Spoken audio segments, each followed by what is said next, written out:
لاعب الوسط أحمد نبيل كوكا يجدد عقده رسميا مع المنظور أحمر لمدة 3 سنوات مقبلة. إمام عاشور يفوز بلقب أفضل لاعب في كأس العالم في 5 أيام كأس العالم بناء على تصويت الجماهير. انفراجة في إدارة الزمالك تقترب من إنهاء أزمة القيد رسميا بعد تساوي 3 قضايا جديدة والإعلان خلال ساعات. التقارير تؤكد توصل الزمالك للاتفاق شبه نهائي مع لاعب الأهلي السابق أحمد عبده القادر.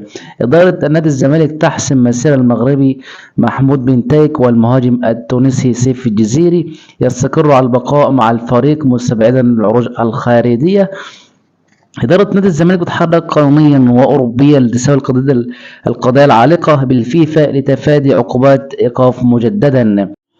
حدد مجلس إدارة الزمالك شروط واضحة للموافقة على بيع اللاعب خوان بيزيرا في حالة رغبة أي نادي في التعاقد معه بهدف تحقيق أكبر عائد مادي للنادي. رفضت إدارة نادي الزمالك بشكل قاطع مناقشة أي عروض لرحيل اللاعب شيكو بنزا لحجز الفريق لخدماته في الفترة المقبلة.